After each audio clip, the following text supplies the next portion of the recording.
Continuando aqui a revisão sem linha temporal, lógica, sei lá o que mais, vamos falar aqui de costumes.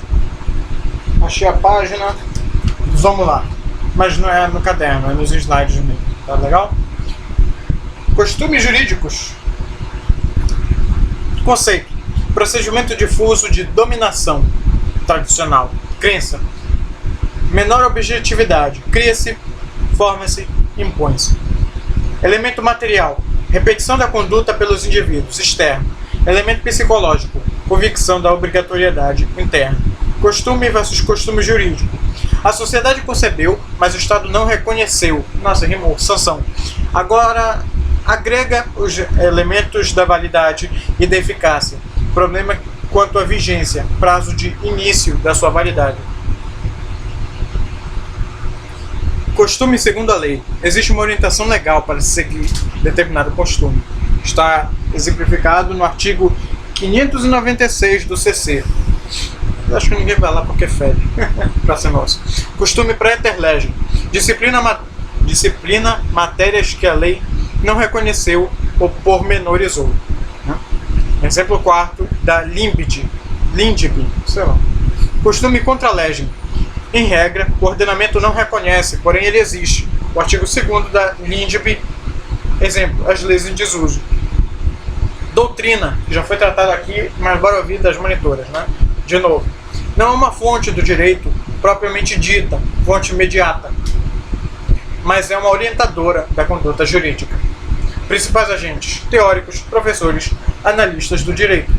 Importância: auxilia no processo de concepção e renovação das práticas jurídicas. Poder normativo dos grupos sociais. Direito grupalista. Pluralismo: autonomia para criar suas próprias regras, que serão obrigatórias aos que voluntariamente se submeterem a elas. Como eu já falei, passarga.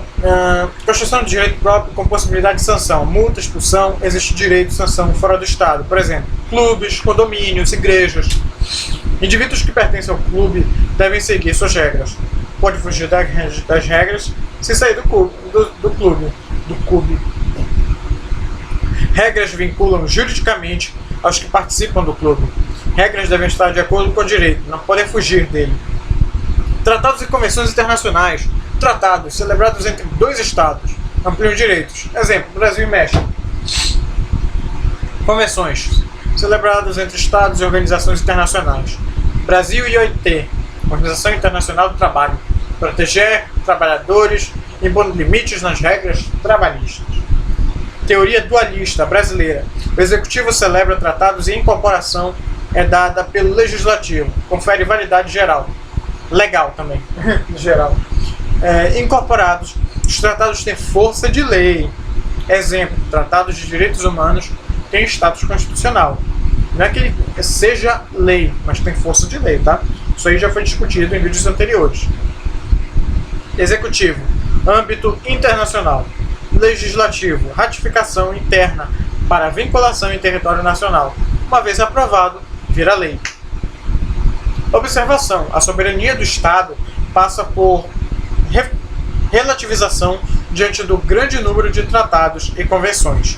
Ideia de autonomia estatal, que independe da concepção global, sofre um abalo. Princípios jurídicos, aquilo que a gente tanto queria saber. Agora chegamos aqui. Mas peraí, deixa eu só ver aqui um negócio. Norma jurídica, ser e DVC, juiz do DVC, prescrição hipotética, tá legal. Deixa eu ver se tem mais alguma coisa aqui. O Reale. A gente já vai tratar desse cara, vai ter certeza. Esse cara aqui não tem como fugir dele, porque é o tipo de coisa que cai na prova pra acabar com você na base de escrever bastante, sabe? Então, vamos lá. Princípios jurídicos. Contorno vago e impreciso. Possui carga valorativa.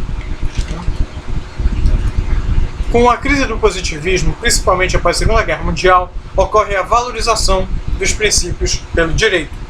Se o direito for puro e simplesmente a legalidade Se o direito for pura e simplesmente a legalidade, permite uma série de injustiças, Por isso a necessidade de se incluir conceitos valorativos. Ronald Duorto.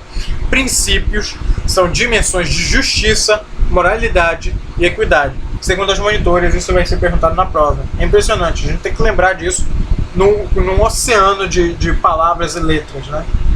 Incrível, cara. Por que tem que ter prova acumulativa? É a grande pergunta. Aí você tem lá uma pororoca no primeiro bimestre, no segundo vem um tsunami.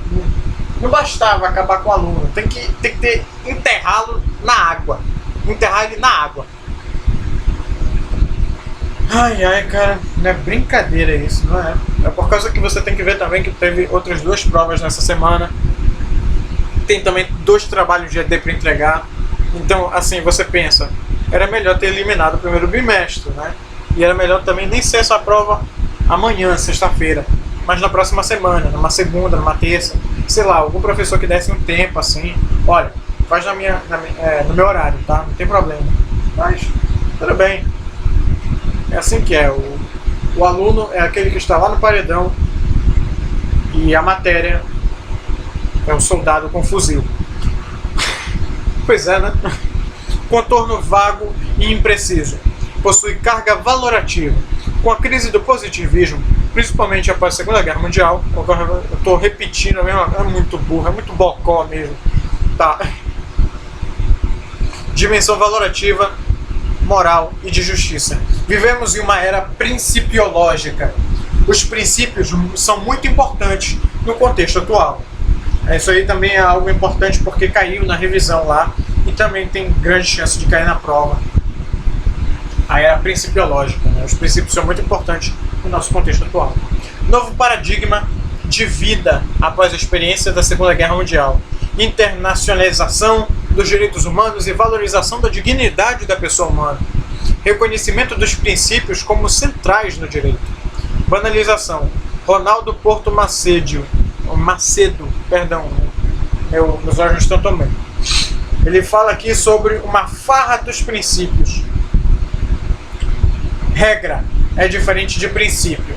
A regra é uma formatação procedimental. É regra válida quando cumpre os procedimentos de validação impostos pelo Estado. A hierarquia entre regras. Mas os princípios, eles são ligados ao conteúdo de justiça da norma. Não há hierarquia entre princípios. É algo que se estabelece mais valorativamente do que normativamente, como uma regra. Mas dentro dos princípios você tem os princípios expressos e implícitos. Qual a diferença entre eles? Aqui no slide diz o seguinte: quanto aos expressos, princípios expressos, aqueles que estão presentes expressamente nas leis.